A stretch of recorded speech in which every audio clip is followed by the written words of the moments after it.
История начинается с того, что крутой наемный убийца преследует машину своей цели, за ним следуют еще две машины с охраной.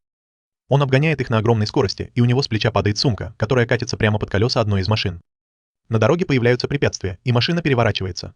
Затем он вступает в схватку с телохранителями своей цели, которые едут во второй машине, и расстреливает их, прострелив шины. Наконец, он добирается до своей цели. Телохранитель стреляет в него, но промахивается, и ему удается сбежать. Наемный убийца прыгает с моста. Затем мы видим, что он прямо перед ними. Телохранитель говорит, что нужно переехать его, но водитель стреляет в него. Оказывается, он тоже наемный убийца. Они везут цель на склад. Цель говорит, что его люди не оставят их в покое, и это злит наемника, и он стреляет в него. Затем они уезжают на машине. После выполнения задания они возвращаются в свою огромную квартиру. В повседневной жизни Кадзуки занимается домашними делами. Рэй же все время играет в видеоигры. Во время работы наемными убийцами Кадзуки главный, он все планирует. Рэй же исполнитель, который выполняет задания по убийству. Позже Кадзуки встретился с Кутаро в кафе. Он похвалил их за безупречное выполнение задания. Теперь у них новое задание и деньги за предыдущую работу. Кадзуки взял половину денег и сказал Кутаро, чтобы он отправил половину человеку, которому он всегда их отправляет. По дороге домой Кадзуки остановили две красивые девушки, которые затащили его в бар. К сожалению, он проиграл все деньги в азартных играх. И остался без рубашки. Ему пришлось возвращаться домой в таком виде, хотя он замерз. На следующее утро Кадзуки печет торт, а Рэй готовит оружие для их новой миссии. Их следующей целью будет торговец людьми, который собирается посетить рождественскую вечеринку в отеле. Они планируют попасть на вечеринку, притворившись, что принесли торт.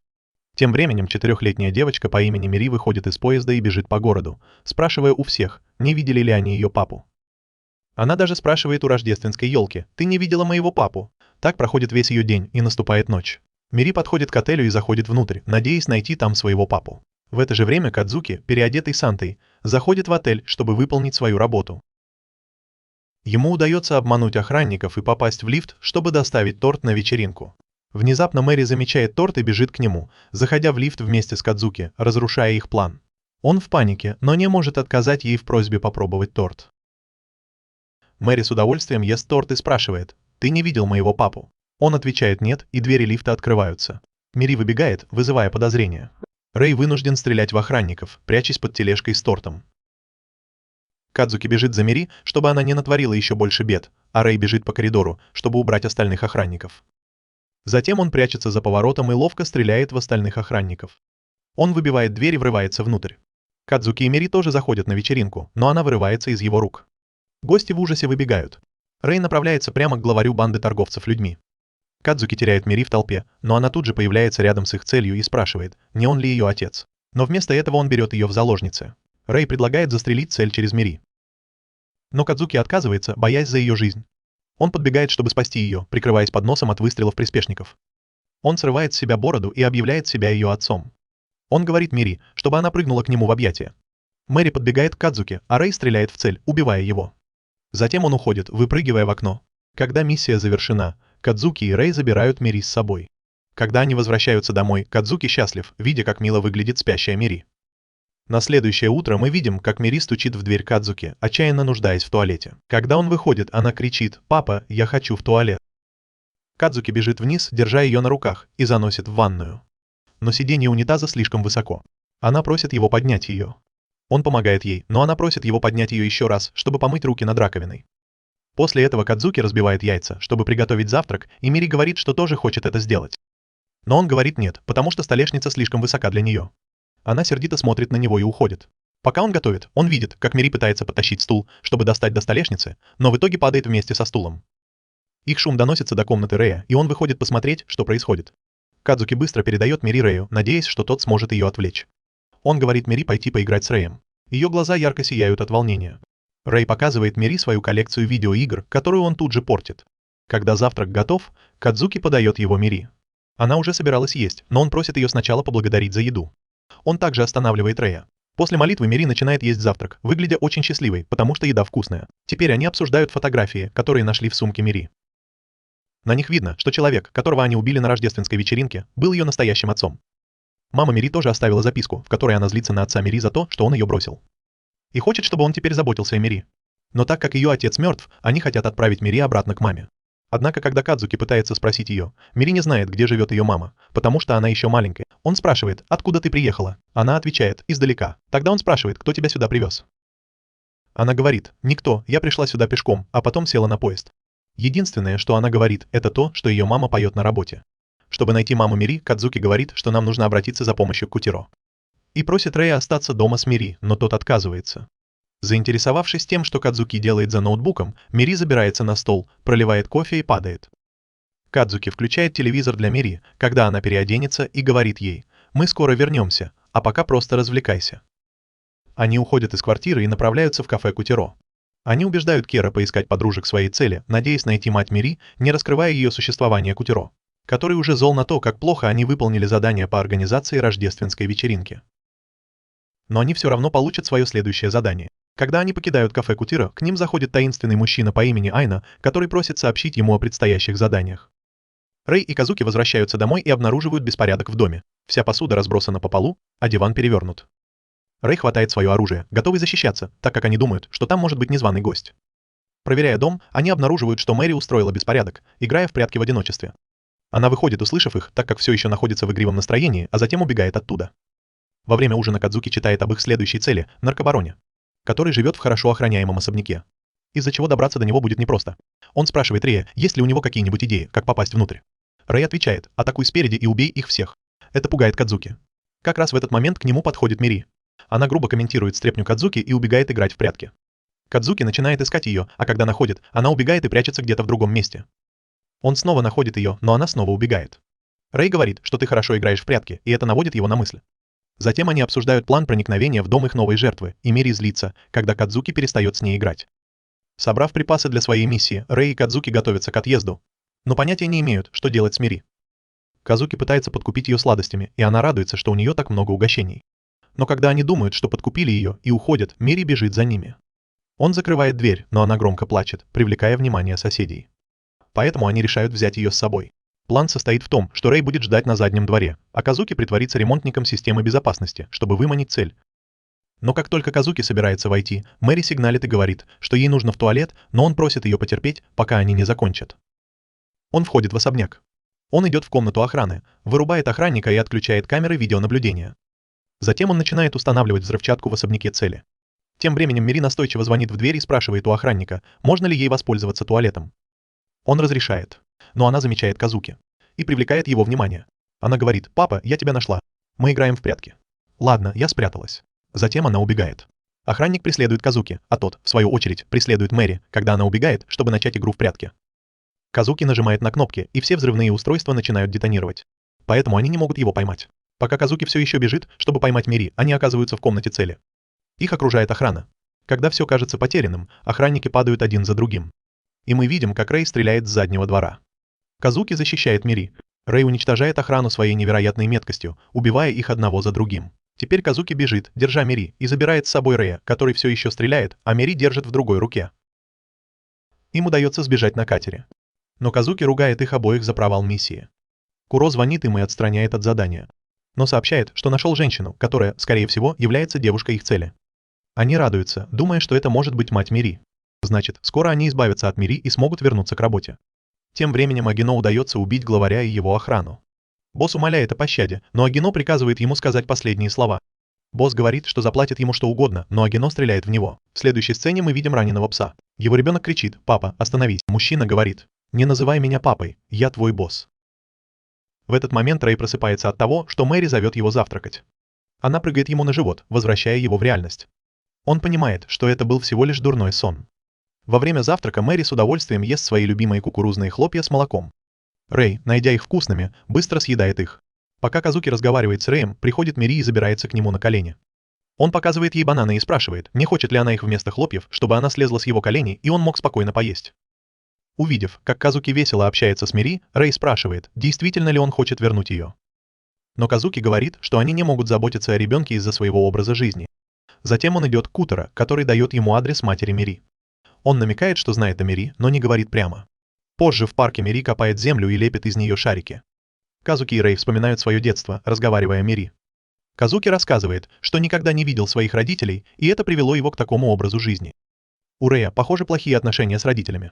Мири подходит к ним и протягивает Казуки шарик с землей, говоря, что это пельмень. Он берет один шарик, и она говорит: «Ешь, папа». Он говорит ей: «Не называй меня папой при людях». Она оглядывается, но рядом никого нет. Она собирается заставить его съесть пельмень, но тут на площадку выходит продавец, и она бежит к нему. Он продает сладкий картофель. Она просит их купить немного картофеля для нее. Они играют в камень-ножницы-бумага. Рэй проигрывает, и ему приходится купить картофель для Мири. Казуки смотрит, как Рэй покупает сладкий картофель для Мири, и сомневается, что он действительно готов стать отцом. Мири возвращается и предлагает ему кусочек сладкого картофеля, говоря: «Давай поделимся, папа». У Казуки наворачиваются слезы на глаза. Позже, когда Казуки пошел за напитками, Мири побежала к качелям поиграть. Пока она играла, к ней подошел сотрудник службы защиты детей, потому что она была одна. Он спросил, с кем она. Она показывает на Рэя, и сотрудник спрашивает, он ли ее отец. Но Рэй отрицает это. В этот момент возвращается Казуки и говорит сотруднику, что он ее отец. Его недавние наставления Мири не называть его папой прилюдно оборачиваются против него, и она отказывается. Казуки обнимает ее и убеждает сотрудника, что он действительно ее отец, и уходит. Он говорит Мири, что в определенных ситуациях можно называть папой его или Рэя, и говорит Рэю, чтобы он тоже называл себя ее отцом. Ночью Кадзуки пытается напугать Мири, но она только смеется ему в лицо. Когда свет выключается, Мири заглядывает в комнату Рэя, но его там нет. Она открывает дверь в ванную и видит, что Рэй лежит в ванне. Он говорит, что спит там на случай, если кто-то нападет. Она хочет спать с ним, чтобы чувствовать себя в безопасности, и залезает к нему в ванну. Она начинает играть с ним и пытается его развеселить. Но он говорит, что его так не воспитывали, и она засыпает в ванне. На следующий день Кадзуки и Рэй отвозят Мири домой к матери. Рэй снова спрашивает, уверен ли он, что нужно вернуть Мири, и Кадзуки отвечает, что это правильно. Когда они приезжают, Кадзуки идет проверить, на работе ли мать Мири, а Рэй и Мири остаются в машине. В баре Кадзуки встречает ее мать, которая поет. В этот момент на Кадзуки нападает ее парень, который работает менеджером в баре, и он дает ему пощечину. Кадзуки сбивает мужчину с ног. Это злит мужчину, и он начинает бить Кадзуки разбитой бутылкой. Во время драки Кадзуки получает шрам, но сильно бьет мужчину по лицу, и тот убегает. Мать Мири расстроена, но все равно предлагает обработать рану на лице Кадзуки. Тем временем Мири заставляет Рэя пойти с ней в ближайший парк, чтобы он с ней поиграл. Ей очень весело. Потом она заставляет его покататься с ней на качелях, и Рэй смиряется со своей судьбой. Затем Мири машет Рэю с горки. Люди вокруг удивляются, что за отец у Рэя, раз он не машет в ответ, и он в конце концов машет ей. После этого они садятся на ближайшую скамейку, и он спрашивает, почему она называет Казуки папой, а не своим настоящим отцом. Она отвечает, что папа — это тот, кто спасает тебя, когда ты в беде. Это заставляет Рэя задуматься о своем отце. Его отец бьет его и говорит, что он такой слабый. Разочарованный в Рэе, он говорит: «Убей или будешь убит». Рэй пытается заговорить и называет его папой, но тот отвечает: «Не называй меня папой, я твой босс». Очнувшись, он понимает, что потерял Мири из виду. Вернувшись в бар, Казуки говорит матери Мири, что нашел ее и хочет вернуть. Она отвечает: «Я не хочу ее возвращать, Мири сделала мою жизнь невыносимой». Казуки спрашивает ее: «Как ты можешь так говорить? Ты ее мать, и она всегда говорит мне, как сильно ты ее любишь и готовишь самые вкусные в мире гамбургеры». Она смеется и говорит: «Эти дешевые гамбургеры я купила 3 упаковки всего за 200 йен». Не знаю, почему ей нравятся такие дешевые вещи, когда ее отец так богат. Казуки расстраивается и спрашивает, почему ты не хочешь взять на себя ответственность.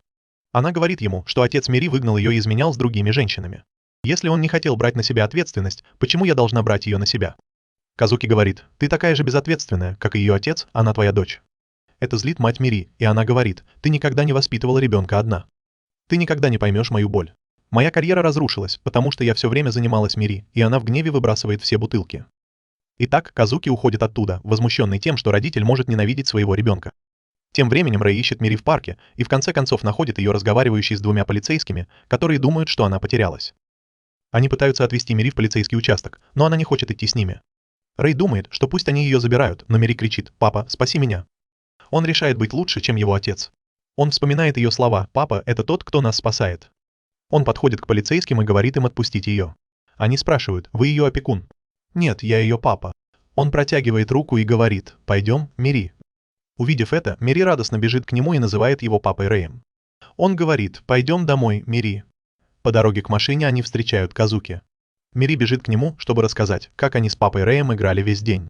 Рэй спрашивает, что будет дальше, и Казуки говорит, что они должны поужинать по дороге домой. Он соглашается, что это будет ужин для всех 3. Позже Казуки дает Мэри котлеты из гамбургера, говоря, что их прислала ее мама. Мэри говорит, что они вкуснее, чем у папы Казуки. Рэю они тоже нравятся. Казуки рад, что он может приготовить такие же котлеты, какие готовила мама Мири. Ночью Мири настаивает, чтобы они все спали вместе, несмотря на нежелание Рэя и Казуки.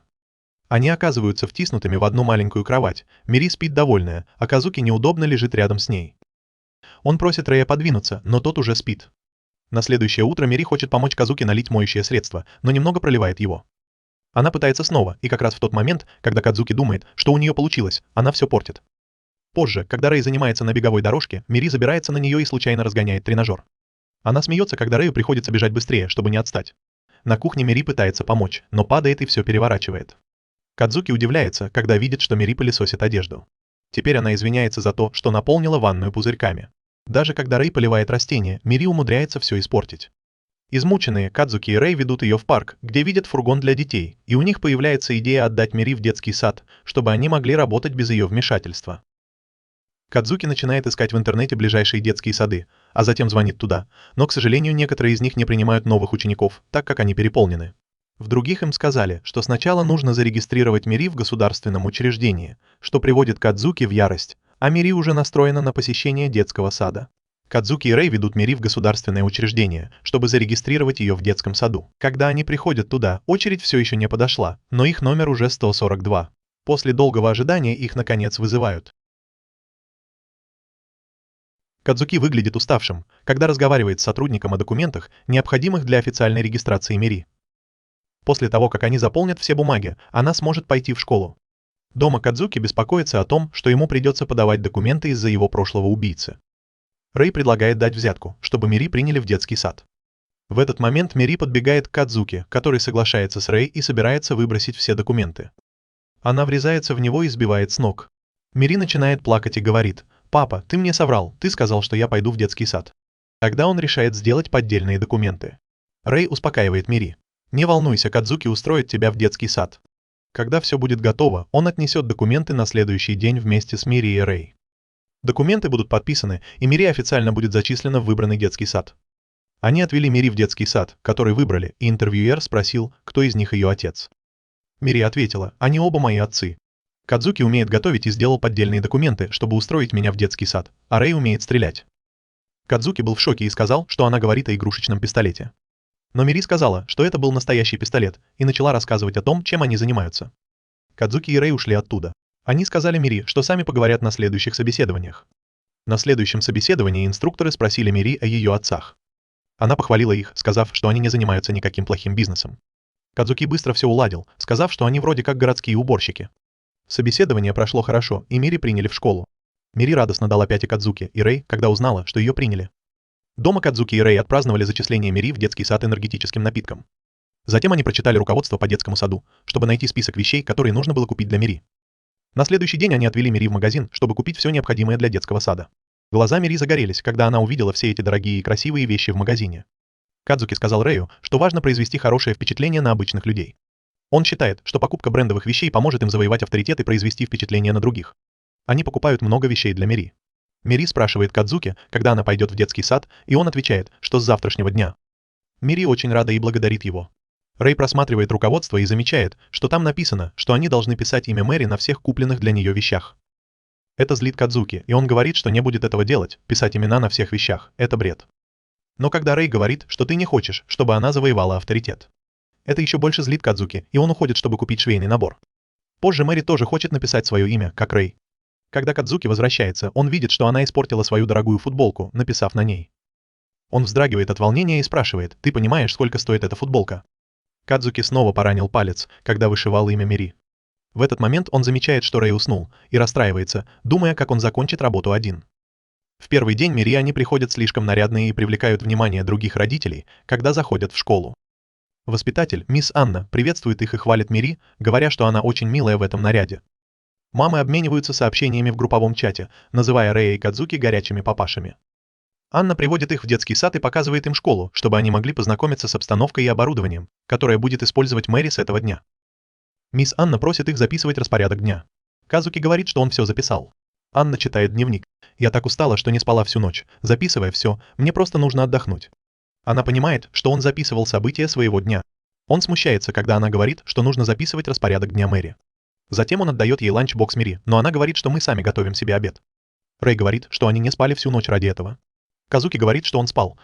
Казуки и Рэй оставляют Мири в детском саду. Казуки чувствует себя таким счастливым, как будто они выполнили задание. Во время игры Мири спрашивает мальчика, можно ли ей поиграть с ним. Он говорит нет и убегает. Мири пытается подружиться с другими детьми, но они не хотят с ней играть. Тем временем Казуки и Рэй в кафе Кутара. Казуки просит его дать им какую-нибудь работу, и тот говорит, что подумает. Когда они забирают Мири, она выглядит грустной после посещения детского сада. С каждым разом, когда Казуки забирает ее, она выглядит все печальнее. Однажды вечером Казуки приходит пораньше и видит, что Мири сидит одна. Мисс Анна подходит к нему и говорит, что Мири слишком выделяется своей одеждой. Она предлагает другой магазин, где можно найти обычную одежду. Они идут с Мири в магазин, чтобы купить ей более простую одежду. Когда они заходят в магазин, то удивляются, насколько там все дешево. Мири просит купить ей игрушки, и Кадзуки говорит, что она может купить столько, сколько захочет, потому что цены сейчас очень низкие. Вернувшись домой, они довольны, потому что сделали много покупок. Мири взволнованно спрашивает Кадзуки, можно ли ей надеть завтра этот наряд, и Кадзуки отвечает, что можно, но лучше, если она его испачкает. На следующее утро Кадзуки отвозит ее в школу в более обычном наряде. Мисс Анна говорит, что этот наряд ей очень идет, и одобряюще показывает большой палец Кадзуки. Он остается ненадолго, чтобы помочь ей подружиться с другими детьми, и играет с Мири в мяч, что привлекает других детей, которые хотят присоединиться и поиграть с ней. Теперь они все играют, и Мири выглядит очень счастливой. Вечером, когда Кадзуки приходит за ней, Мири говорит, что сегодня ей было весело. Позже Мири удивляется, когда Рэй и Кадзуки дарят ей собственную спальню. Ей это очень нравится, она радостно обнимает их и благодарит. В следующей сцене, пока Рэй и Мири играют, Кадзуки выглядит обеспокоенным, глядя на их расходы. Они потратили много денег на покупки для Мири. Он говорит, что они разоряются, и Рэй спрашивает, почему они разоряются. Кадзуки плачет, потому что они не работают. Но Рэй и Мири продолжают беззаботно играть. Затем Кадзуки говорит, что если они не будут зарабатывать, то Рэй не сможет играть, и Рэй мрачнеет. Он продолжает, что Мири не будет есть пудинг, и она выглядит шокированной. Кадзуки говорит, что пришло время прибегнуть к крайним мерам. И он идет к Кера, чтобы попросить работу. Не доверяя им убийства, Кера дает им несколько мелких заданий. Кадзуки просто соглашается и говорит, что они все равно это сделают. Когда они вернулись домой и уже собирались приступить к работе, зазвонил телефон с номером детского сада. Кадзуки получает звонок, и ему сообщают, что детский сад будет временно закрыт на неделю из-за вспышки гриппа. Он в шоке, потому что Мири будет дома и будет мешать их работе. Когда они забирают Мири, она подбегает к Казуки и прыгает на него, радуясь возможности вернуться домой. По дороге Рэй спрашивает его, что мы будем делать с нашей работой. И Кадзуки говорит, что одному из нас придется остаться дома, чтобы присмотреть за Мири. Именно в этот момент Мири взволнованно спрашивает их, в чем заключается ваша работа. Так как ей задали домашнее задание, чтобы узнать о работе ее родителей. Кадзуки пытается уклониться от ответа на ее вопрос, в то время как Рэй пытается уйти. Мири преграждает ему путь и с любопытством спрашивает, ты идешь на свою работу? Он поворачивается и направляется домой, не отвечая. И Мири умоляет, возьми меня к себе на работу, я хочу знать. Пока Мири спит по ночам. Казуки выглядит измученным после того, как пытался работать по ночам и заботился о Мири днем в течение 3 дней подряд. Рэй тоже устал, он подходит и кладет голову на стол. Кадзуки хватает его за волосы, чтобы разбудить, и говорит, не спи, мы еще не закончили работу. На следующее утро, когда Мири наслаждается своим любимым мультфильмом, Кадзуки просит Рэй присмотреть за Мири, когда он уходит. Когда Кадзуки уходит, Мэри говорит, я тоже хочу пойти с тобой. Он отвечает, нет, я иду на свою работу. Поиграй с Рэй, пока я не вернусь. Мэри делает сердитое лицо. Но Рэй засыпает и не просыпается, когда Мэри пытается привлечь его внимание. Поэтому она решает незаметно уйти и проследить за Кодзуки, чтобы узнать больше о его работе. По дороге она видит красивую женщину и пытается идти, как она. Она продолжает идти за Кадзуки, но Мири делает ей знак, чтобы она вела себя тихо, когда другая женщина замечает ее. Затем Мири выглядывает из-за доски, но, увидев собаку, отвлекается и останавливается, чтобы погладить ее. Из-за этого она теряет Кадзуки из виду. Она начинает бежать, чтобы найти его. Когда Рэй просыпается, он выходит и не находит Мири. Он проверяет ее комнату, но ее там нет. Тем временем Кадзуки в кафе Кутара получает звонок от Рэя. Тот говорит, что Мири нет дома, она ушла. Кадзуки в панике кричит, ты шутишь. Катера молча слушает. Мы видим Мири, которая стоит на развилке, и люди, проходящие мимо, смотрят на нее. Кадзуки спешит домой и спрашивает Рэя, давно ли Мири ушла, но Рэй ничего не знает. Он начинает искать ее по всему дому, но не находит. Когда они понимают, что Мири пропала, они начинают ее искать. Рэй проверяет детский сад. Кадзуки идет к реке. Они даже спрашивают людей, не видел ли кто-нибудь ее. Кадзуки приходит в парк, где видит девушку и бежит за ней, но это не Мири. Тем временем Мири подходит к кафе Кера и сталкивается с Агино, который хватает ее, но отпускает, когда она извиняется. В этот момент выходит Кера и заводит ее внутрь. Кадзуки начинает бояться, что с Мири случится что-то плохое, пока они не приходят в кафе Кера и не находят ее там. Мири радостно зовет их, увидев их двоих, и Кера это озадачивает. Кадзуки говорит, что твои родители повсюду тебя искали, и Мири это удивляет. Он благодарит Кера за Мири, но у него холодный пот на лбу, когда Кера отвечает серьезным тоном: «Я просто приютил потерявшегося ребенка». Когда Кера уходит, чтобы обслужить клиента, Кадзуки говорит Мири, чтобы она не называла его папой при Кера. Мири отвечает: «Поняла». Кера возвращается и спрашивает, что поняла. Кадзуки отвечает: «Ничего, просто о работе няней». Теперь мы присматриваем за этим ребенком, но она пропала, и мы волнуемся. Кутеро спрашивает его: «А как же работа, которую я вам поручил?» Кадзуки отвечает: «Мы стараемся закончить ее как можно скорее». Кутеро говорит: «Я хочу, чтобы работа была выполнена вовремя». И в конце концов Кадзуки признается: «Мы не справляемся с нагрузкой. Нам еще нужно присматривать за Мири, и у нас нет времени поспать». Рэй говорит: 3 дня без сна. Кутеро предлагает присмотреть за Мири, чтобы они могли сосредоточиться на работе. Тем временем Мири допивает свой напиток и благодарит его. Дома Мири собирает сумку, чтобы пойти в кафе Кутеро. Рэй спрашивает Кадзуки, что если она все расскажет Кутеро. Кадзуки испуганно отвечает: «Нас ждут ужасные последствия». В этот момент Мири подходит и говорит: «Пойдем, папа». Кадзуки просит ее не говорить о них Кера. Мири улыбается и отвечает: «Хорошо, не скажу». Они отвозят ее в кафе Кера. Кадзуки заставляет ее замолчать, когда она собирается назвать его папой, и они уходят на работу. Кера делает коктейль для Мири и подает ей. Она приходит в восторг, когда делает глоток. По дороге на работу Кадзуки говорит, что Кера более хладнокровен, чем кажется. Рэй добавляет, что он еще и настоящий сердцеед. Кадзуки представляет, как Мири говорит: «Я выйду замуж за Кера», и целует его. Он прибавляет скорость, говоря: «Давай закончим работу и поскорее вернемся к Мири». В кафе Мири спрашивает Кера: «Ты знаешь, чем занимаются Кадзуки и Рэй?» Он отвечает: «Да, знаю». Мири взволнованно спрашивает: «Я хочу знать. Они мне ничего не рассказывают». Кера лжет и говорит, что Кадзуки комик. Она спрашивает, что это значит, и он объясняет, что это человек, который заставляет других смеяться. Затем он говорит, что Рэй – нефтяной магнат, но Мири этого не понимает. Во время миссии Кадзуки громко кричит, что Мири все расскажет. Рэй, который с ним на связи, говорит ему, чтобы он молчал, пока он сосредоточен на своей цели. В кафе Мири рисует цветными карандашами. Она говорит Кутеро: «Я рисую Кодзуки и Рэя». Когда она рисует их, она называет Кадзуки и Рэя папой, но быстро исправляется. Кутеро понимает, что Мири воспитывают они. Чтобы убедиться, он спрашивает: «Ты не хочешь домой? Твоя семья, наверное, волнуется». Мири отвечает: «Все в порядке, пока я с Кадзуки и Рэем». Когда она заканчивает рисовать, он спрашивает, нравятся ли они ей, и она отвечает: «Я их очень люблю», и Кера улыбается. Кадзуки и Рэй возвращаются в кафе, чтобы забрать Мири после работы. Кера говорит им, что она просто уснула. Рэй обнимает ее, но она продолжает во сне называть их папой и Казуки, и он быстро пытается ее успокоить, говоря, что они планируют вернуть Мири ее семье. Однако Кураро признается, что он все знает, но, к счастью, не против, пока это не мешает их работе.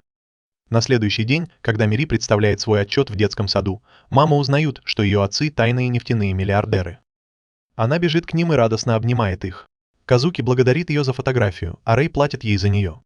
После презентации Мири, Рэй и Казуки возвращаются в кафе, где мы узнаем, что Кураро все знал. Он говорит, что собирался вмешаться, но, проведя с ней немного времени, понял, почему они ее взяли. Конечно, он предупреждает, что могут быть последствия, особенно если они предадут организацию. Он спрашивает, готовы ли они к последствиям, которые может принести такая работа, и говорит, что они не должны об этом жалеть. В следующей сцене Казуки смотрит новости по телевизору. Актер извиняется за проступки своего сына. Его сын был арестован за нападение. Репортеры говорят, что в наши дни родители слишком снисходительны, что приводит к таким инцидентам. Это заставляет Казуки задуматься о своем собственном воспитании. Он беспокоится, что они могут быть недостаточно строгими с Мири. Он представляет, как Мири, будучи подростком, попадает в тюрьму за кражу и винит его в том, что это произошло, потому что я был воспитан такими подонками, как ты. Он спрашивает Рэя, что будет, если Мири пойдет по неверному пути. Рэй отвечает: «Ты говоришь так, будто ты идеален». Казуки признается: «Я не идеален. Меня таким сделало детское одиночество». Он решает, что будет более внимательным, чтобы Мири не выросла плохим человеком. Позже, когда он приходит за Мири, мисс Анна говорит ему, что слышала, будто Мири подралась с одноклассником, Тега. Один из детей сказал, что Мири первая ударила, но она не может это подтвердить, потому что не видела драки. Она надеется, что Кадзуки поговорит с Мири и все выяснит. Кадзуки говорит: «Предоставьте это мне, я все улажу». Мири надевает рюкзак и собирается уходить. Дома, пока Мири смотрит, как Рэй играет в игру, Кадзуки подходит к ней и спрашивает: «Ты сегодня дралась?» Она отвечает: «Нет». Тогда он берет ее за подбородок и снова спрашивает серьезным тоном: «Ты кого-то ударила в детском саду?» Мэри отвечает: «Я его не била, Тега был плохим мальчиком». Он продолжает спрашивать, и это еще больше расстраивает Мэри, потому что она настаивает, что не сделала ничего плохого. В конце концов она так расстраивается, что убегает, сказав Кадзуки, что ненавидит его. Кадзуки чувствует себя опустошенным, услышав это. На следующее утро Кадзуки готовит обед для Мири, чтобы она могла похвастаться папиными кулинарными способностями. Рэй говорит: «Ты пытаешься снова завоевать ее расположение». Кадзуки чувствует боль в сердце, потому что вчерашнее происшествие все еще не дает ему покоя. В этот момент приходит Мэри, Кадзуки пытается с ней поговорить, но она отворачивается. Она говорит: «Ты мне не нравишься, папа, это причиняет мне боль». Он пытается убедить ее, но она настаивает. «Сегодня я пойду в детский сад с Рэем, папа». Рэй пойдет с Мири. Кадзуки грустно, потому что Мири теперь его не любит. Он представляет, как извиняется перед повзрослевшей Мири в тюрьме за то, что не понимал ее. Она кричит: «Хватит вести себя как мой папа. Ты всегда меня бесил». В этот момент он видит коробку с обедом и выбегает на улицу, чтобы отдать ее Мири, но Рэй уже вернулся, высадив ее. Казуки говорит, что забыл отдать ей обед. «Я сейчас отдам его ей». Рэй говорит, что их автобус уже уехал на экскурсию. Казуки настаивает: «Давай пойдем туда и отдадим ей обед». Тем временем Мири и ее одноклассники приходят в зоопарк. Нисана говорит им держаться рядом с ней, и они все идут за ней. Сначала они видят бобра, затем большого жирафа, который ест. Два носорога дерутся друг с другом. Потом они пытаются встать на одну ногу, как фламинго. Тега бежит с хомяком на голове, а остальные гладят милых хомячков и кроликов. А потом мисс Анна ругает его. Позже, когда Мири и ее друзья смотрят на обезьян, Тега подкрадывается к ним сзади. Мири просит его вести себя тихо, чтобы не спугнуть обезьян. Они идут дальше, а Тега убегает в противоположном направлении. Мири зовет его, говоря, что одному идти опасно. Он не слушает ее, и они бегут за ним, чтобы остановить его. Казуки и Рэй тоже приходят в зоопарк, чтобы отдать Мири обед. Они пошли за Тегой, но поняли, что заблудились и отстали от группы. Мири сказала, что все в порядке, пойдем со мной, и мы их найдем. Она взяла Тегу за руку, и они побежали искать остальных. Тем временем Рэй стоит под деревом и разговаривает с Казуки, который ищет Мири на дереве. Казуки заметил, что Мири держит за руку какого-то парня. Он представил себе, как Мири в подростковом возрасте встречается с этим парнем и говорит, что они любят друг друга. Это его разозлило. Продолжая наблюдать, он увидел еще двух девушек и крикнул, что у этого парня еще две девушки. «Мири, не твоя игрушка». Рэй делает вид, что не знает Кадзуки, а люди вокруг смотрят на них. Поняв, что они заблудились, Кадзуки и Рэй следуют за Мири, которая пытается отвести своих подруг обратно к группе, не вмешиваясь напрямую. Мири оглядывается, чувствуя, что кто-то идет за ней, но никого не видит, поэтому продолжает идти. Тега останавливается и садится на скамейку, потому что очень устал. Мэри пытается взять его за руку и говорит, что нам нужно поскорее найти мисс Анну. Услышав свое имя, Кодзуки понимает, что Тега тот самый мальчик, с которым Мэри подралась, и думает, что они снова подерутся. Он слишком устал, и Мэри говорит, что им нужно отдохнуть.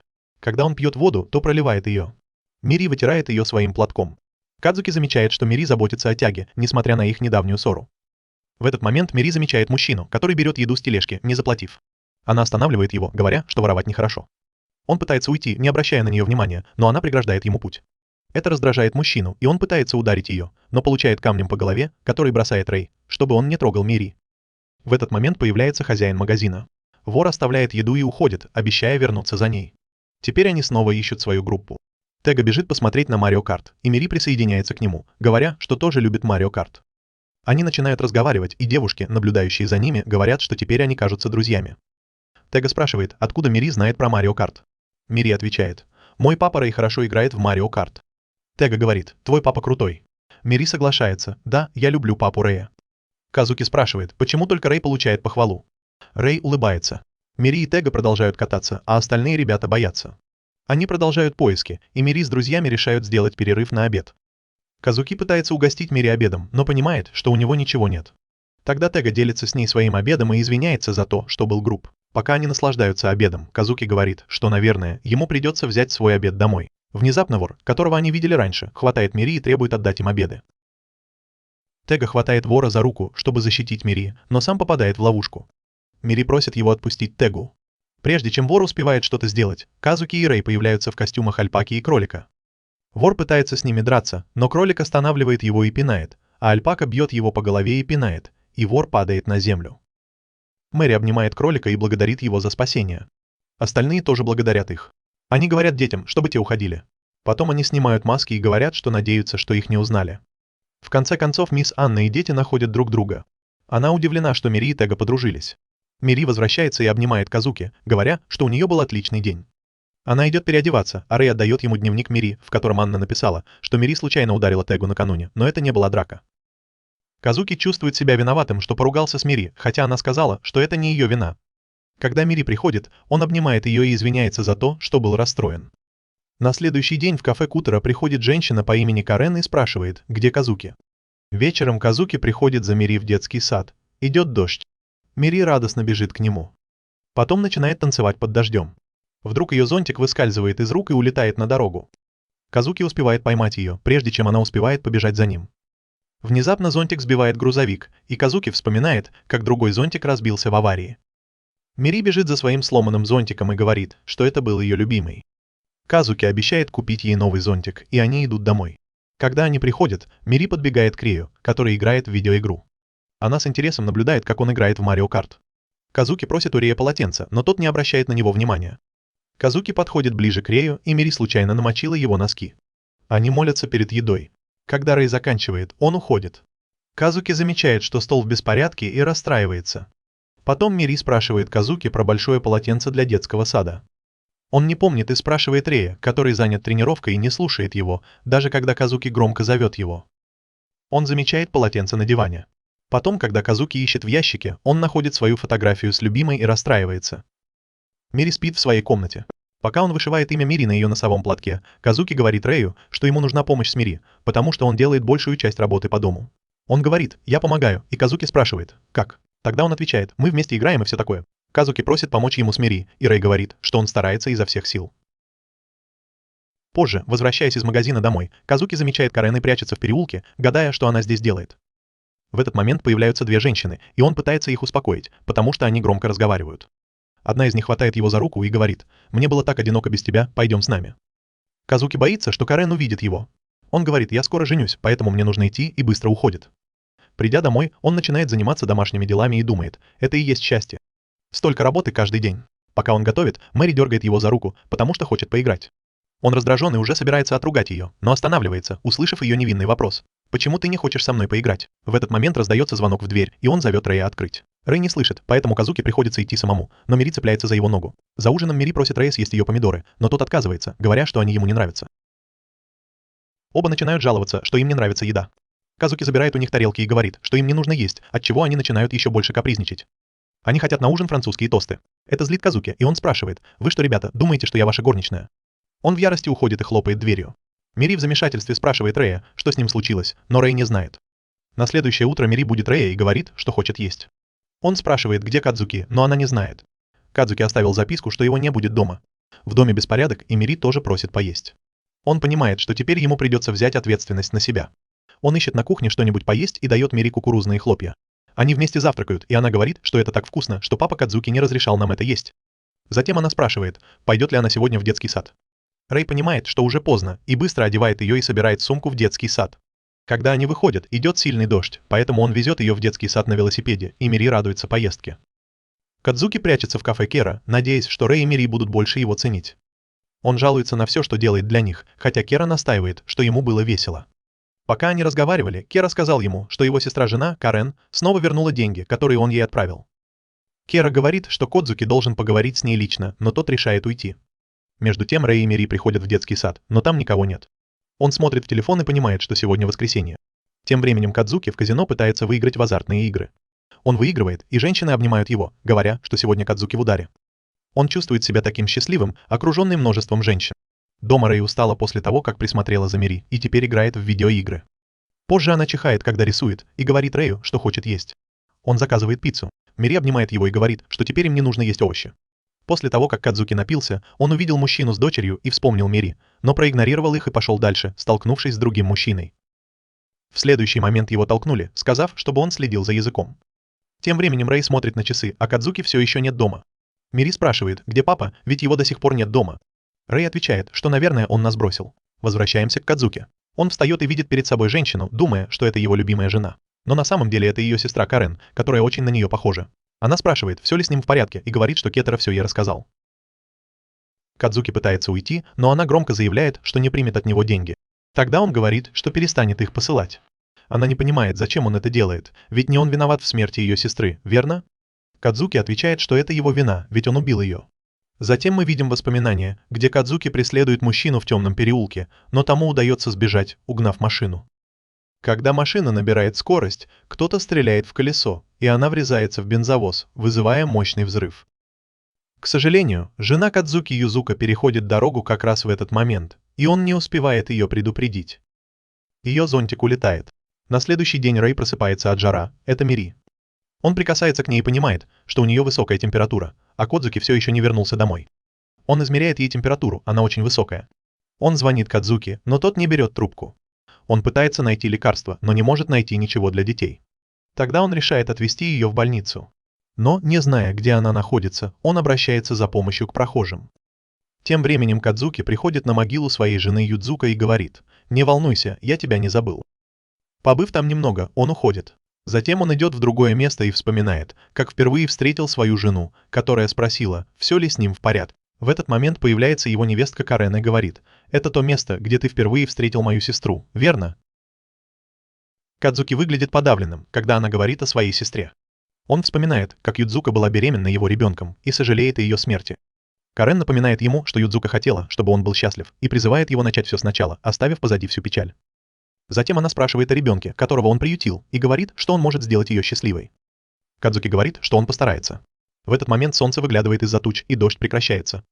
Кадзуки выглядит лучше, и Карен улыбается ему. Он возвращается домой и видит, что там беспорядок. Он заглядывает в комнату Мэри и видит, что Рэй и Мэри спят вместе. У Мэри больше нет температуры. На следующий день они угощают его французскими тостами. Мэри говорит: «Ешь-ешь». Наблюдая за его реакцией, она начинает смеяться. Он говорит: «Я научу вас, дураков, как надо есть тосты». Затем он дарит Мэри новый зонтик, и она радостно танцует, потому что он ей нравится. Наконец, он достает фотографию Юдзука и кладет ее на стол. На следующий день, рано утром, Рэй собирается куда-то идти. Когда он выходит из дома, Мири, зевая, спрашивает, куда он идет. Он отвечает, что домой, а она говорит: «Но это же твой дом». Он говорит, что она права, и уходит. Казуки выходит и спрашивает, есть ли у них сегодня работа. Рэй отвечает, что нет. Он удивляется, почему Рэй в таком серьезном настроении. Мири говорит пока и собирается что-то сказать, но Казуки останавливает ее. Он почувствовал облегчение, когда она повернулась и сказала: «Ну и ладно». Он говорит, чтобы она не задерживалась допоздна, и Рэй уходит. Казуки спрашивает, куда он идет. Мэри говорит, что он сказал, что идет домой. Затем говорит, что пока его нет, они могут начать свою миссию. Мэри радостно соглашается. Рэй подходит к огромным воротам. Его окружают камеры.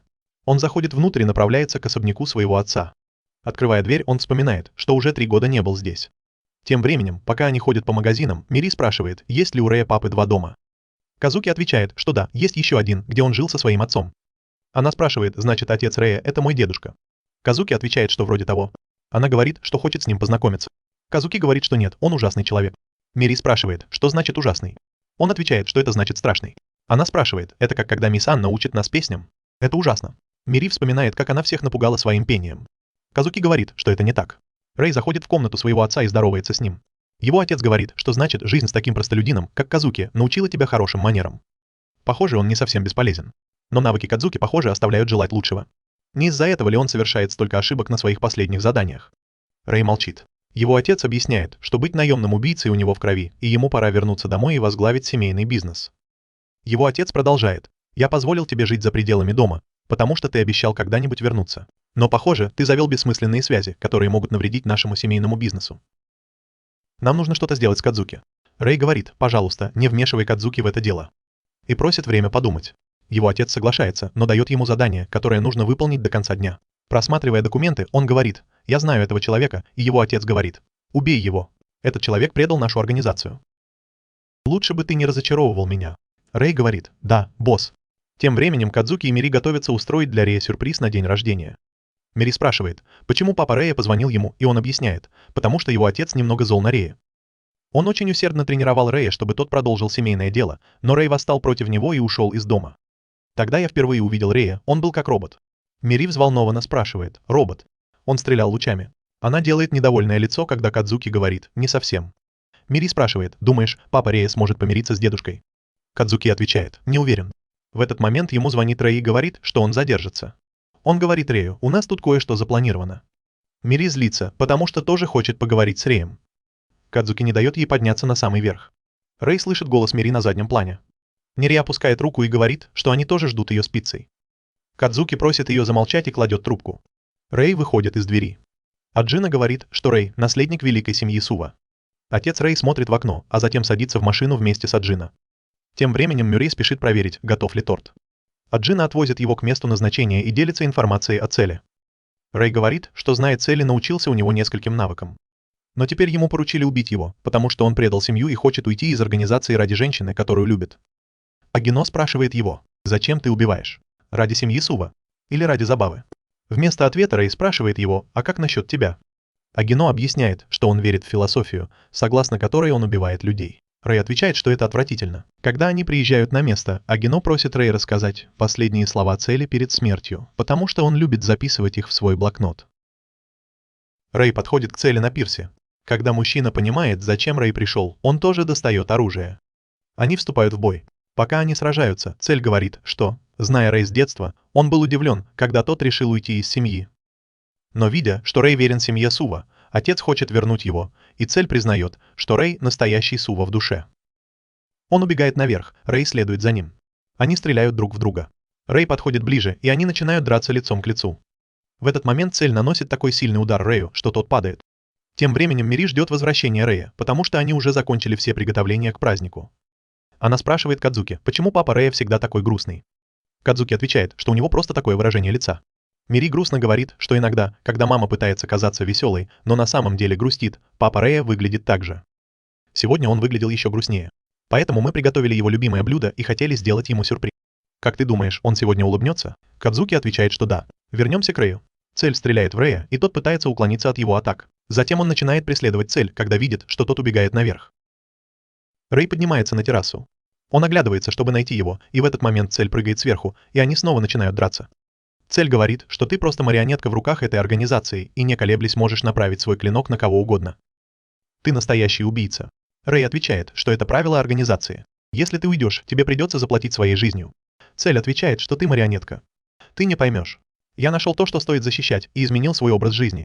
Затем он хватает Рэя и пытается причинить ему боль, но Рэй отталкивает его, и его рука повреждается.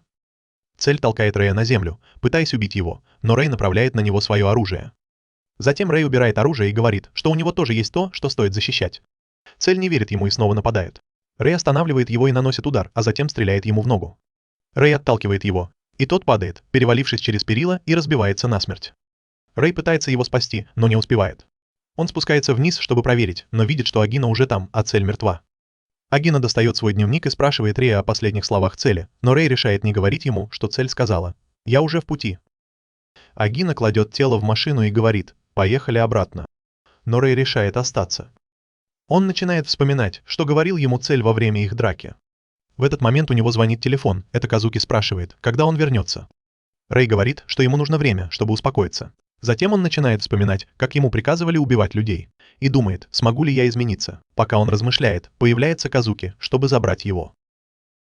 Он отказывается ехать, и Казуки говорит, что времени нет. По дороге домой Рэй спрашивает, как он узнал, где он, и Казуки отвечает: «Ты забыл, кто установил слежку за твоим телефоном». Рэй говорит, что ты слишком опекаешь меня, на что Казуки отвечает, что Мири расстроилась бы, если бы Рэй сегодня не вернулся домой, поэтому он отследил его местоположение. Затем он рассказывает, что сегодня рассказал Мири об их первой встрече, вспоминая, каким неряшливым был Рэй, когда Куро впервые их познакомил, и как он жил, как мертвый зомби. Рэй отвечает: «Ты тоже был бесполезен на работе». Это удивляет Казуки, ведь Рэй никогда раньше этого не говорил. Рэй добавляет: «Сначала ты был мне безразличен, но потом ты вдруг начал убираться». Казуки говорит, что не мог смотреть, как ты так живешь. Он прибрался в доме Рэя, искупал его и расчесал ему шерсть. Даже приготовил ему здоровую еду, и Рэй стал с удовольствием жить с ним. Казуки спрашивает, можем ли мы измениться, и Рэй отвечает, что не знает. Они возвращаются домой, и Рэй видит, что Казуки и Мири устроили ему сюрприз на день рождения. Пока Мири ждет его, она засыпает, а Рэй вспоминает, что сегодня его день рождения. Казуки зажигает свечи на торте, и Мири, которая уже почти спит, просыпается и поет: «С днем рождения, Рэй папа». Она снова засыпает. Рэй улыбается, а Казуки говорит спящей Мири: «Ты сделала это, Мири». Позже Агина приносит Кера новое задание, которое дал босс, отец Рэя. Кера открывает конверт и видит, что новое задание для Казуки и Мири. На следующий день Казуки подбадривает Мири, пока она готовится к предстоящим соревнованиям по бегу на природе. Мири подбегает к Казуки. Ее глаза загораются, и она прыгает от радости, когда Казуки показывает ей таймер и говорит: «Отличная работа. Ты установила новый рекорд. Ты точно победишь в забеге». Рэй протягивает ей полотенце. Казуки кричит: «Наша задача — подбадривать ее». Рэй начинает давать советы, используя сложную терминологию, которая ей непонятна. Мири вытирает лицо и говорит: «Я хочу золотую медаль и бегу тренироваться дальше». Она занимает свое место и начинает бежать, когда Казуки говорит: «На старт». Рэй наблюдает за ней, а Казуки говорит: «Давай, подбадривай ее вместе со мной, Рэй». Позже они заходят в кафе Кера выпить. Они рассказывают Кера о соревнованиях Мири, которые пройдут в воскресенье. Мири говорит, что сегодня много бегала, чтобы потренироваться. Рэй смотрит на Кадзуки мрачным взглядом, а тот похлопывает Мири по плечу и говорит, что у нее есть характер, как и у него. Мири говорит, что они сделают много фотографий, чтобы потом показать их Кайло-чану. Но Кутара выглядит расстроенным, потому что Кадзуки и Мири — новые цели. Ночью мужчина врывается в детский сад и проникает внутрь, пробравшись через стену. Он внимательно осматривает помещение. Затем открывает сумку и что-то достает. В следующей сцене мы видим, что сегодня день полевых испытаний Мири. Кадзуки готовит для этого особенный обед. Приходит Рэй, и выясняется, что это был тот самый мужчина из детского сада. Кадзуки в ужасе, не понимая, что Рэй сделал, а Рэй говорит, что миссия прошла безупречно. Рэй спрашивает, может ли он помочь. Кадзуки бросается к нему, потому что раньше Рэй никогда не предлагал помощь. Рэй начинает помогать ему, берет рис и кладет его в миску, чтобы сделать рисовые шарики. Кадзуки плачет от радости, видя, что Рэй помогает. Рэй спрашивает, понравятся ли они Мири. Кадзуки отвечает, что она будет в восторге, ведь их приготовил Рэй папа. Рэй спрашивает, что мы будем делать на полевых испытаниях. Кадзуки отвечает, что он тоже никогда не был на них. Наверное, будем смотреть, как бегают дети, и поддерживать их. В этот момент просыпается Мэри, удивляется, увидев вкусную еду, и бежит к столу, радуясь, что там все ее любимые блюда. Кадзуки говорит, что сегодня Рэй помогал делать рисовые шарики. Придя в детский сад, Кадзуки говорит, что они будут болеть за детей со стороны. Детский сад полностью готов к полевым испытаниям. Мири прощается и бежит к своим друзьям, говоря, давайте покажем, на что мы способны. Затем Кадзуки спрашивает Рэя, где место, которое он для них приготовил. Все, кажется, шокированы, увидев это место. Оно огорожено, как будто это опасная зона, и там натянута колючая проволока. Кадзуки говорит, что все, наверное, думают, что это сделал какой-то сумасшедший. Они выбирают другое место. Они замечают, что все родители уже приготовили свои фотоаппараты. Кадзуки достает свое оборудование, и они тоже готовы фотографировать Мири. В этот момент появляются мамы и начинают разговаривать с Кадзуки. Рэй удивляется, что Кадзуки так близко общается с другими мамами. Рэй спрашивает, а Кадзуки отвечает, мы каждый день привозим сюда детей, поэтому мы познакомились. И говорит ему, знаешь, мы популярны среди мам. Одна женщина говорит, мне так нравится папа Рэй, у него такой крутой вид, такой загадочный. Кадзуки удивленно говорит, что за странная фраза, Рэй. Другая женщина говорит, но папа Рэй нефтяной магнат, а Кадзуки комик. Это так круто. Рэй молча слушает их разговор. Теперь дети готовы к церемонии открытия. Все родители хлопают в ладоши, когда мисс Анна объявляет, что праздник начнется с парада. Кадзуки с нетерпением ждет, когда сможет сфотографировать Мири. Дети начинают маршировать, и Кадзуки спешит занять идеальное место, откуда можно сделать снимки. Он кричит «Мири, посмотри сюда», пока она марширует со своей группой. Мири улыбается в камеру, она выглядит очень мило. Мама комментирует. Кажется, папа Кадзуки так привязан к Мири, что плачет от волнения, когда фотографирует ее. Пока Рэй размышляет, правильно ли они себя ведут. В это время Мири сидит со своей группой, и директор объявляет, что сейчас мы начнем праздник с приветствия от представителя детского сада, Мири. Кадзуки удивлен, увидев это. Подруга Мири желает ей удачи, и она выходит на сцену. Она берет микрофон и говорит, мы много тренировались к празднику и сделаем все возможное, чтобы вы, учителя и родители, за нас болели. Кадзуки громко свистит, а директор просит его вести себя потише. Теперь Кадзуки и Рэй не понимают, что это за игра, когда Анна говорит. Сначала мы начнем с игры в мяч. Мэри начинает танцевать, и другие дети тоже танцуют, когда начинается игра. Когда раздается свисток, она бросает мяч в сетку. Мамы подбадривают своих детей, говоря, что они такие милые, когда бросают мяч в сетку. Кадзуки тоже громко болеет за Мири, а Рэй молча наблюдает. Следующая игра — перетягивание каната между учителем и ребенком и мисс Анна в команде Мири. Похоже, что будет ничья. Анна говорит, мы должны победить. Она тянет сильнее, и они побеждают. Кадзуки комментирует, Анна действительно молодец. Рэй соглашается. Дети хвалят мисс Анну, говоря, вы такая сильная. Третья программа — это гимнастические упражнения класса Мири. Кадзуки кричит, Мири ураки, пока Рэй молча наблюдает, как они выстраиваются. Даже мамы сходят с ума, потому что их дети такие милые. Внезапно Кадзуки начинает волноваться и говорит, что он слишком близко к Мири, когда видит, что она веселится с Тегой. Рэй повторяет, что он умирает. Кадзуки обращает внимание на Рэя и говорит, когда ты это говоришь, это уже не так смешно. Мисс Анна объявляет, что у нас перерыв, и все могут пойти пообедать. Дети в восторге от такого вкусного обеда, приготовленного Кадзуки. Мама спрашивает у Кадзуки, «Папа, ты сам все это приготовил?» Он отвечает утвердительно и говорит, что еды хватит на всех, угощайтесь, девочки. Когда подруга Мири говорит, что тоже хочет попробовать, Мири отвечает, «Давайте все вместе поедим». Рэй наблюдает, как все наслаждаются обедом, приготовленным Кадзуки. Он смотрит на свои рисовые шарики и думает, может, не стоит спрашивать, вдруг им не понравится. Но тут Мири поворачивается и говорит, «Вау, папины рисовые шарики, я хочу попробовать». Она откусывает кусочек и находит внутри шоколадные кольца. Ее подруги тоже пробуют и находят внутри мармелад и клубничное варенье. Кадзуки в шоке и расстроен, что Рэй не смог приготовить хорошие рисовые шарики. Но тут Мэри говорит, что они очень вкусные, и остальные тоже их хвалят. Она благодарит Рэя, и он слегка улыбается. Когда перерыв заканчивается, Мэри говорит, «Сегодня я получу золотую медаль». Кадзуки подбадривает ее, «Ты получишь медаль, ты так старалась». Мэри отвечает, «Я иду, но Рэй не может ничего сказать». Анна свистит в свисток, и дети начинают бежать. Арон подбадривает своих детей. Когда они добегают до финиша, Анна объявляет: «Ладно, следующая группа, готовьтесь». Мири нервничает, потому что сейчас ее очередь. Они выстраиваются на старте, и Рэй говорит: «Она очень нервничает». Кадзуки отвечает: «Я тоже нервничаю из-за нее». И кричит Мири: «Успокойся, все будет хорошо». Свистит свисток, и дети начинают бежать. Мири старается бежать изо всех сил. Кадзуки подбадривает ее: «Давай, Мири, ты сможешь». Увидев, как она нервно бежит, Рэй преодолевает свою застенчивость и кричит: «Давай, Мири». Казуки удивлен, что он так поддерживает ее.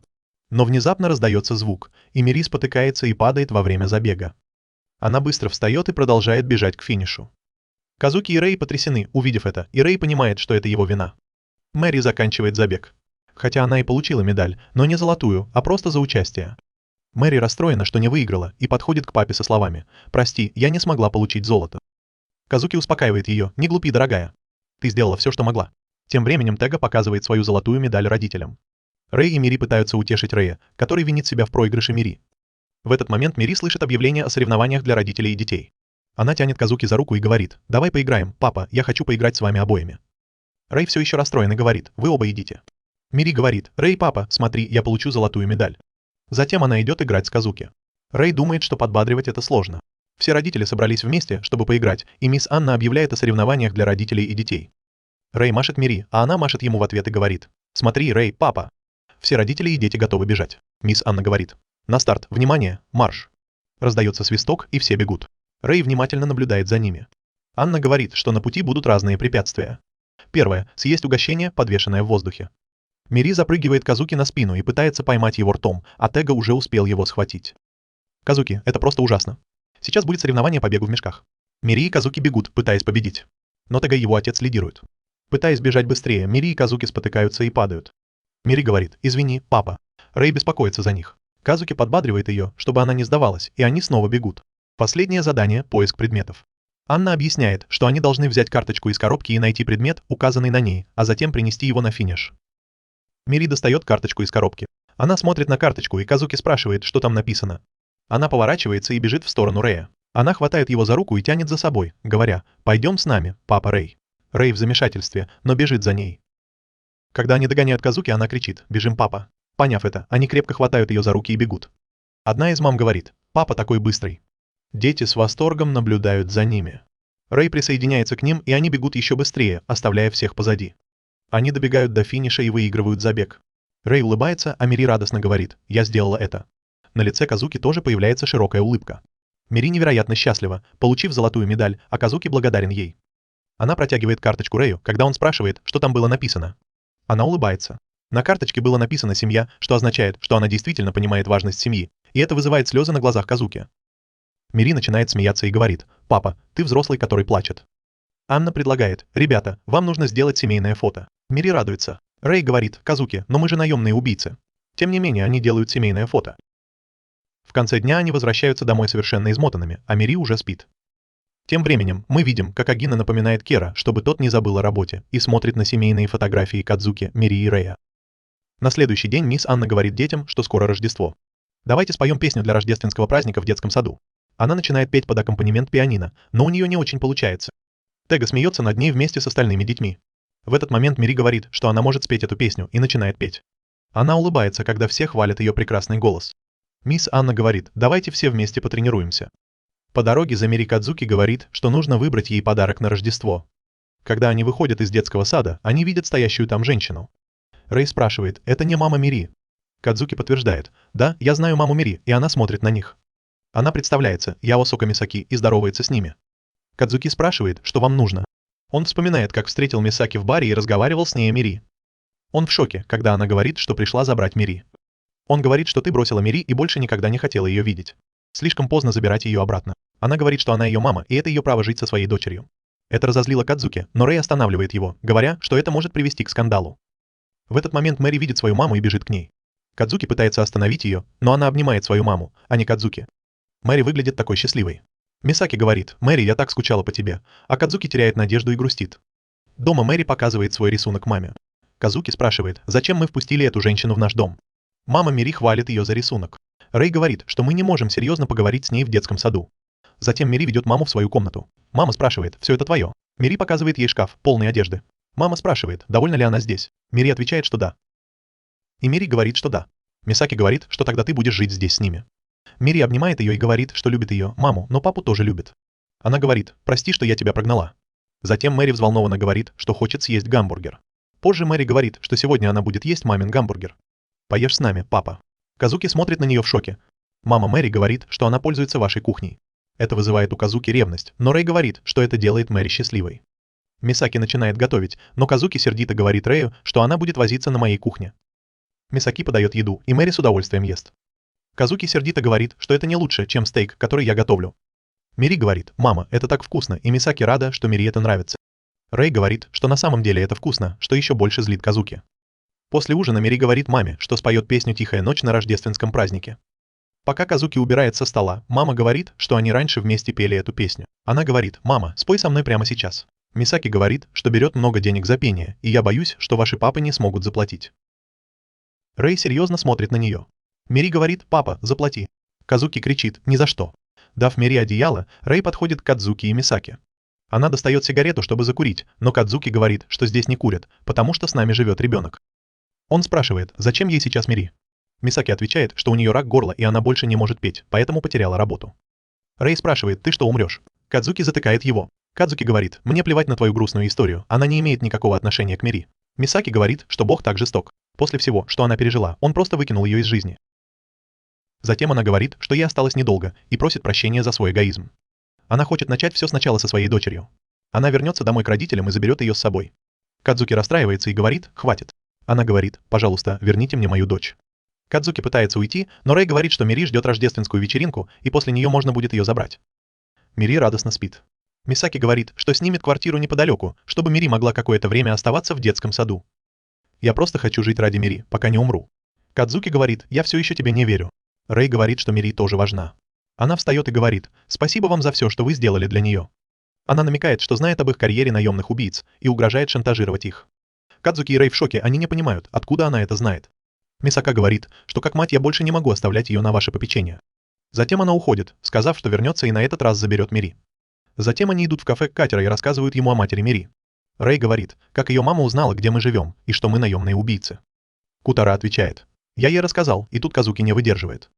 Он показывает им их семейное фото, и Рэй говорит, мы не делали это фото. Глаза Рэя наполняются гневом, когда Кутара говорит, ты ведь знаком с Агино, да? Он это сделал. Казуки спрашивает, он что, охотится за Мири? Кутара отвечает. Организация считает, что присутствие Мири мешает их работе. Если они не избавятся от нее в ближайшее время, организация примет меры, и все может стать еще хуже. Поэтому он связался с ее мамой. Рэй вспоминает слова отца, цель предала организацию. Лучше не разочаровывай меня.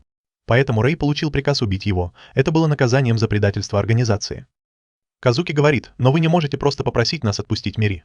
Тора говорит, не забывай, что ты убил ее отца, так зачем тебе изображать счастливую семью? Однажды Мири узнает правду и возненавидит тебя. Так что лучше забудь об этом, как о страшном сне. На следующее утро, пока Мэри спит, Казуки убирает одеяло. Она бормочет, сегодня нет детского сада. Он говорит, мы идем в город. Мэри быстро встает, радуясь предстоящей прогулке. Казуки гремит посудой, и Мэри вскакивает, чтобы разбудить Рэя. Когда они выходят, Казуки говорит, давай проведем этот день всей семьей, чтобы потом не жалеть. Мири спрашивает, куда мы идем? И делает недовольное лицо, когда Казуки отвечает, это секрет, а Рэй смотрит на него. Когда они добираются до места назначения, Казуки говорит, вот куда мы идем. Он показывает ей фотографии внутри, и она еще больше воодушевляется. Рэй говорит, что мы повеселимся, когда Мири радостно подбежит и схватит Рэя за руку, сказав, пойдем, папа. Казуки говорит, давай зажжем здесь, и они соглашаются. Они заходят внутрь, это парк развлечений. Сначала они катаются с горки и веселятся. Потом они пробуют пройти по сетке для скалолазания. Мири играет с Рэем в другую игру, а потом прыгает на батуте. Казуки фотографирует Мири. Она начинает лазать по скалодрому. Казуки беспокоится за нее, потому что ей приходится прилагать много усилий, чтобы забраться наверх. Он спрашивает, а если она упадет? Мужчина отвечает, не волнуйтесь, у нее есть страховочный трос. Теперь Казуки боится подниматься, а Мири говорит, папа Казуки плохой. Рэй быстро поднимается, Мири говорит, папа Рэй крутой. Потом они отдыхают и пьют воду. Позже Казуки получает сообщение от мамы, что она заберет Мири в 6. В этот момент Мири выходит, и Казуки говорит, давайте поедим что-нибудь. По дороге Казуки говорит Рэю купить мороженое, когда Мири просит его. Он идет вперед, чтобы занять место в ресторане. Мири радостно подходит к ним с Рэем, пока Казуки их ждет. Мэри садится, а Казуки говорит, у тебя большое мороженое. Она говорит, папа Рэй, открой рот. Рэй не может отказать и ест мороженое. Она предлагает его Казуки, который растроганно и с удовольствием его ест. Мири говорит, так вкуснее, когда мы все вместе едим.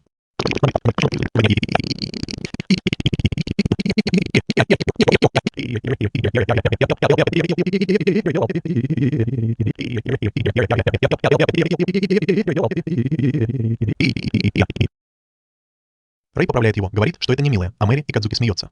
Закончив, она говорит, что это было вкусно. Кадзуки берет ее на руки и вытирает ей лицо. Она смотрит на мальчика, который делится едой со своей мамой. Она говорит, что хотела бы, чтобы мама тоже поела с нами. Он смотрит на мальчика, который счастлив со своей мамой, и говорит: «Да, Мэри, ты права».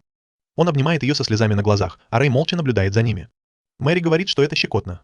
Он опускает ее, и она говорит, что хочет поиграть в видеоигры, и убегает. Она радостно машет им издалека, а Кадзуки спрашивает: «Ты думаешь, мы отняли у Мэри маму?» Рэй отвечает: «Не знаю». Он встает и говорит: «Давай повеселимся сегодня».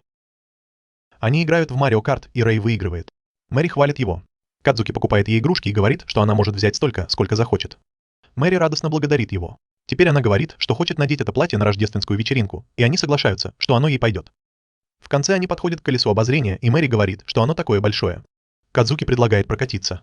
Мэри спрашивает: «Это страшно?» Рэй отвечает: «Нет». Они смотрят на улицу с колеса обозрения, и Мэри восхищается видом, а Кадзуки грустно говорит Рэю: «Я не готов ко всему этому». Рэй отвечает: «Мы слишком привязались к ней». Он расстраивается. Кадзуки говорит: «Я хочу, чтобы Мэри жила счастливо, нормальной жизнью со своей мамой, а не в опасности с убийцами». Рэй начинает волноваться. В этот момент Мэри говорит: «Мы уже наверху, пойдемте, посмотрим». И они все подходят к окну, чтобы посмотреть на улицу сверху. Рэй говорит, что это очень красиво. Когда они начинают спускаться, Рэй говорит, что благодаря Юмири он увидел то, чего никогда раньше не видел. Кадзуки говорит, что мы получили гораздо больше, чем ожидали. В этот момент колесо обозрения останавливается. Потом они возвращаются домой. Мэри видит свою маму, и Кадзуки говорит, что это сюрприз от твоих родителей. Она радуется, когда он говорит, что они останутся дома только вдвоем, с мамой. Она бежит к маме. Они грустят, когда видят, что Мэри уходит навсегда. Кадзуки зовет Мэри и накрывает ее одеялом, чтобы она не простудилась. Она говорит: «До свидания, папа. Увидимся завтра». Она уходит. Кадзуки и Рэй грустно смотрят ей вслед, потому что она больше не вернется. В следующей сцене мы видим, как Рэй играет в видеоигру. Кадзуки подходит и спрашивает: «Ты не хочешь спать?» Он отвечает: «Я посплю утром». Кадзуки говорит: «Но уже утро». Он идет в свою комнату и говорит: «Спокойной ночи». Он пытается заснуть, но не может перестать думать о Мири. Он замечает игрушку Мири рядом с собой, когда пытается заснуть. Тем временем Кадзуки заходит в комнату Мири. Он берет ее альбом для рисования и начинает рассматривать рисунки. Затем он находит то, что Мири нарисовала для них на День отца, и вспоминает, как она сказала: «Спасибо вам за все, папа». Слезы наворачиваются у него на глаза. Пока Рэй спит, он держит игрушку Мири рядом с собой. Позже они выглядят расстроенными, потому что им приходится есть без Мири. Потом Кадзуки идет за покупками. Он бессознательно покупает любимые кукурузные хлопья Мири и только потом понимает это. Дома он ест любимые кукурузные хлопья Мири вместе с Рэем. Кадзуки идет в парк, где раньше гулял с Мири. Там он замечает проходящую мимо девушку, которая привлекает его внимание. Люди вокруг начинают подозревать его, потому что он сидит там весь день. Когда он слышит их, ему кажется, что его принимают за похитителя детей. Вечером они едят рамен, потому что без Мири нет необходимости готовить здоровую пищу. Смотрят ее любимый мультфильм, потому что очень скучают по ней. Потом Рэй выходит на улицу и пытается закурить. Кадзуки говорит: «Я давно не видел, чтобы ты курил». Рэй отвечает: «Это ты сказал мне не курить рядом с Мири». Он говорит: «Здесь очень тихо без Мири, только твои игры слышно». Рэй отвечает: «Ты готовить не умеешь». Он сердито говорит: «Закажи что-нибудь, если тебе не нравится моя готовка».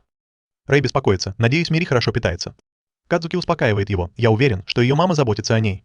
Рэй говорит: «Я возвращаюсь к отцу, он попросил меня приехать». Кадзуки соглашается: «Сейчас нет смысла оставаться вместе».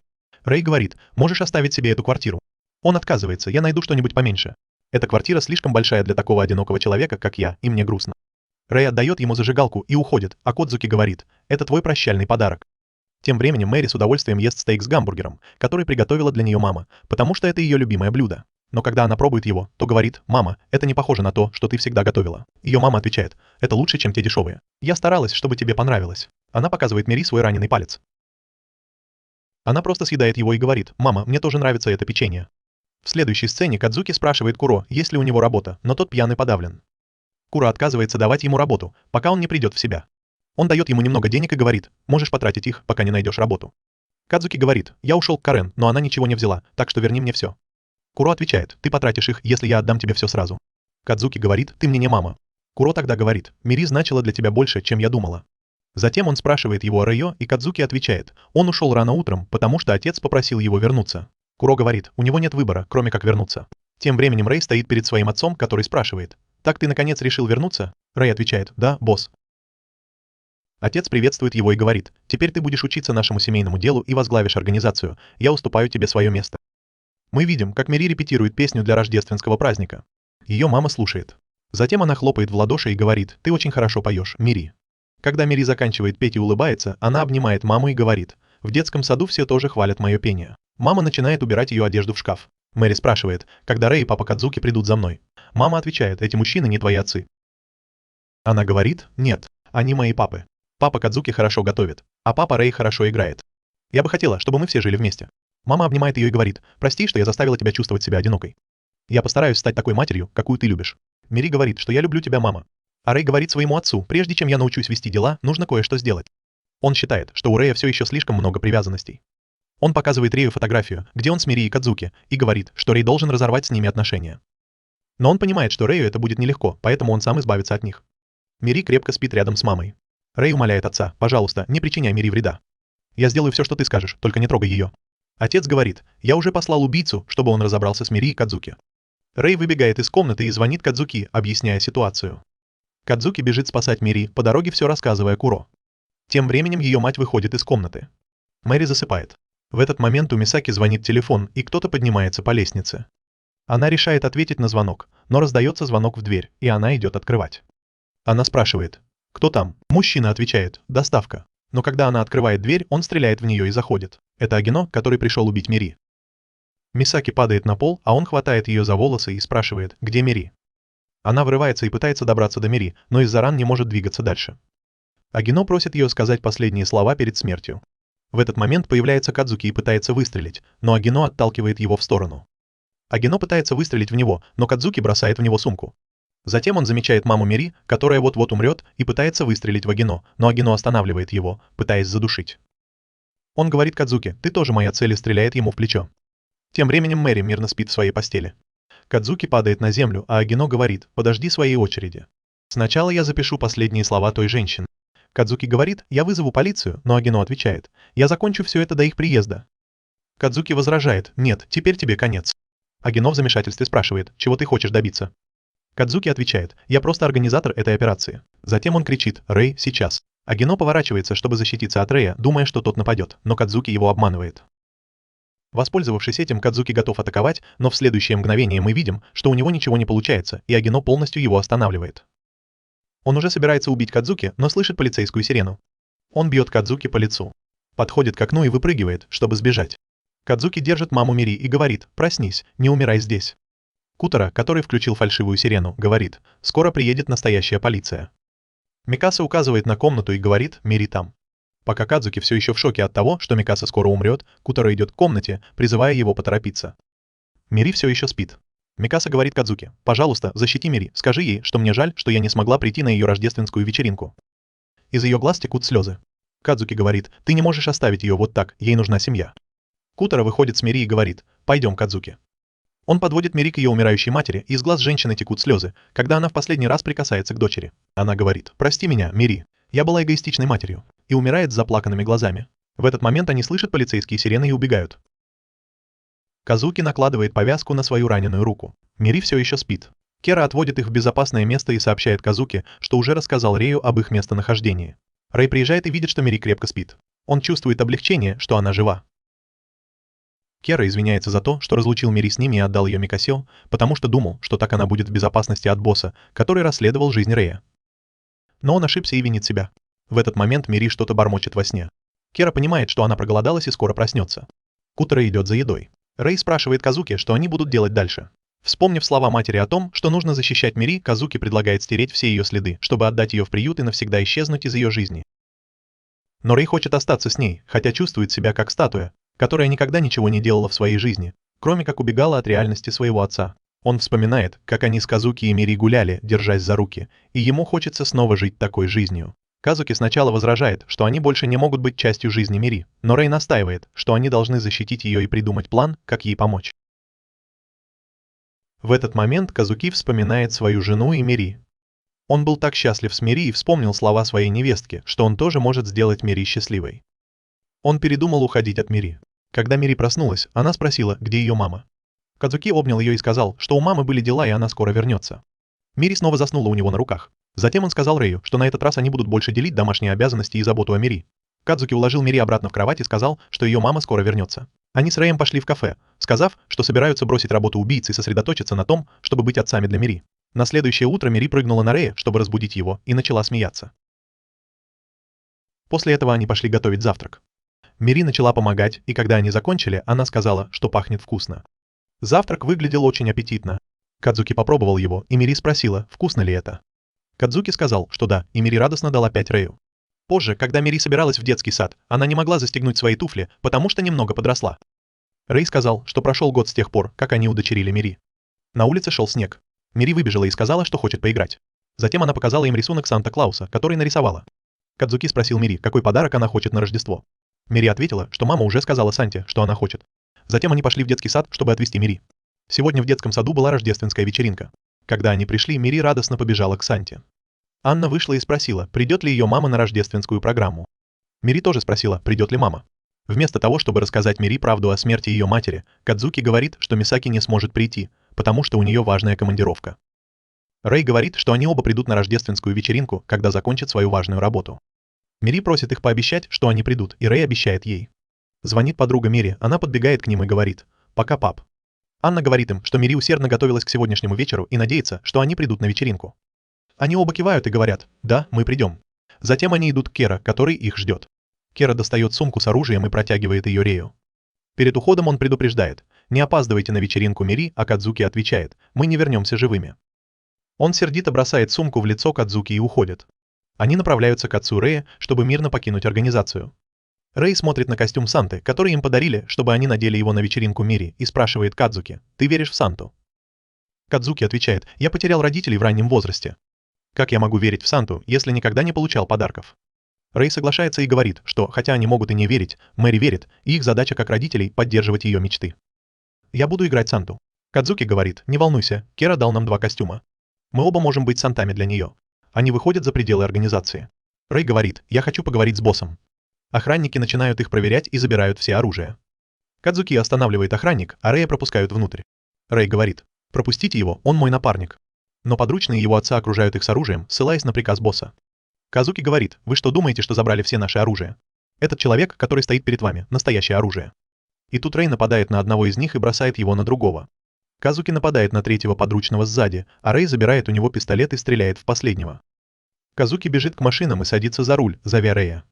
Подручные из организации начинают действовать, как только получают приказ схватить Рэя и Кадзуки. Аджина говорит, «Ну вот, они здесь, пора убивать». Они направляются к организации.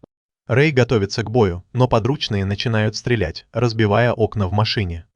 Они не останавливаются, и Рэй стреляет в ответ. Кадзуки продолжает ехать и говорит, «Давай сделаем это поэффектнее». Он сворачивает на короткую дорогу, чтобы добраться до организации. Машина начинает барахлить, и из нее идет дым. Она врезается в здание организации, и оттуда валит дым. Рэй выходит и видит Аджина, который наблюдает за ними. Кадзуки выходит, кашляя от дыма. Рэй говорит Кадзуки, «Пошли», и они бегут к двери, но изнутри начинают стрелять. Рэй говорит, «Всего 8 врагов, я убью 6. Они бросают газовую бомбу, которая взрывается, создавая дым.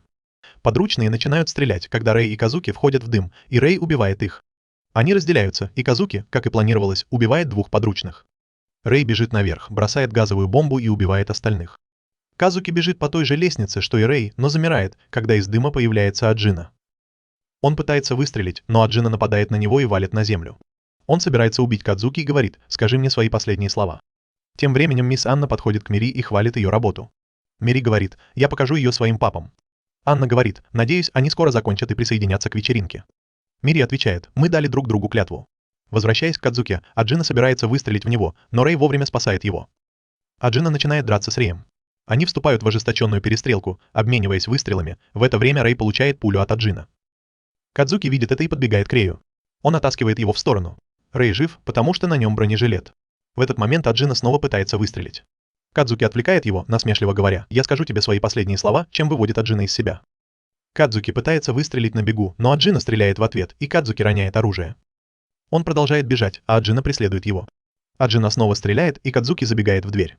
Внутри Кадзуки начинает бросать в него вещи, но Аджина останавливает его выстрелом и ранит Кадзуки в ногу.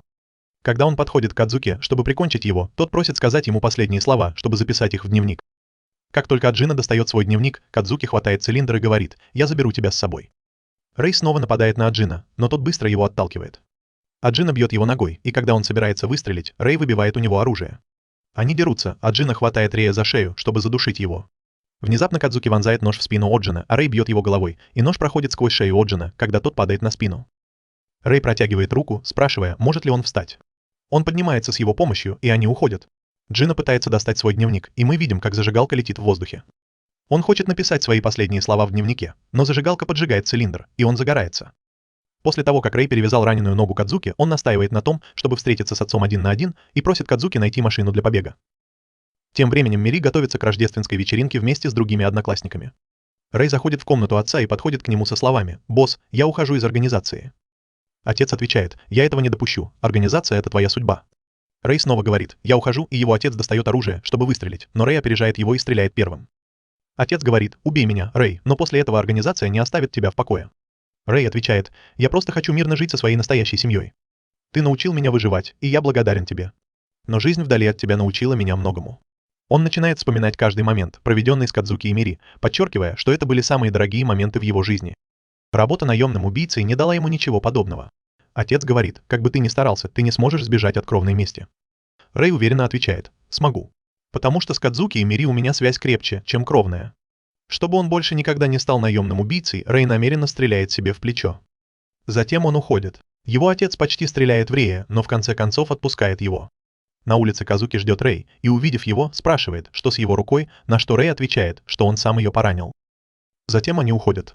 В детском саду Мири готовится к рождественскому концерту. Они начинают петь, а мисс Анна играет на пианино. Мири ищет в зрительном зале Казуки и Рэй. И тут она видит, что в зал входят ее папы. Они смотрят на нее, пряча свои раны под костюмами Санта-Клаусов. Она улыбается, потому что ее папы сдержали обещание и пришли. После выступления она подбегает к Казуки и Рэй и хвалит их за пение. Мири радостно говорит: «Спасибо, что пришли, папа». Мисс Анна подходит к ним, замечает, что они в одинаковых костюмах, и делает семейное фото. Затем история переносится в прошлое, когда Мири была подростком и первый раз пошла в старшую школу. Прошло 10 лет, и теперь Казуки и Рэй вместе управляют закусочной. Рэй подает ей завтрак, и она, улыбаясь, говорит: «Вкусно, папа». Затем Мири вспоминает что-то, подбегает к двери и говорит: «Идите сюда, папа».